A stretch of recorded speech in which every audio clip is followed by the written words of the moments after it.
Cousins bonding for a day. For our first stop, naami sa Lakeview Cafe. This is located inside Lake Apo, but lahi lang ilang entrance. For Lakeview, we paid 300 pesos each, ang 200 pesos kay consumable. For me, fair rapod kay nasa lay parking area diri silang cafe.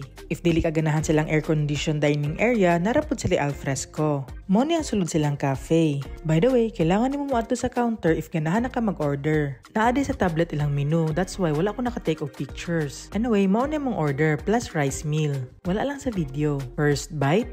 For me, nothing special iyang kalami. And to think, medyo pricey siya. By the way, based ako na remember, mga 250 and up man siguro ilang mga prices if ganahan ka og burgers ug rice meal. But considering the view, sulit ra gyapon siya. For our next stop, naami sa Ellis Sandbar and Cafe. And mao nilang menu, you can pause if you like to see. Actually, medyo barato ilang prices. You have to remove your shoes before ka makasulod. And by the way, this is the first Sandbar Cafe in Bukidnon. Ang vibe sa ilang cafe, kay mura gigag naa sa beach. By the way, dili day ni sand. Instead, pebbles ang ilang gibutang.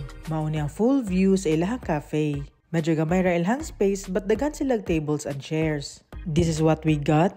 Actually, na-surprise ko kay daghan kay ilang servings. Of course, matcha. Taste test. Actually, mas na-happy ko diri compared sa Lakeview. Aside sa mas cheaper ang ilahang price, daghan pagid kayo ilang servings. Anang pinaka-importante, lami pagyud.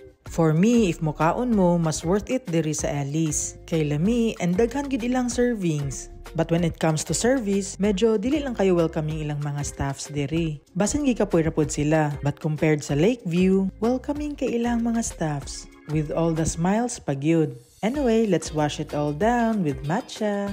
I will still recommend Ellis, basta magbaon lang kagdaghang pasensya. For the food, I will give it to Ellis. For the service, I have to give it to Lakeview. But for the view, 50-50 sila duha. Depende na lang if ganahan kag beach vibe or lake vibe. That's it. Thank you for watching. Bye!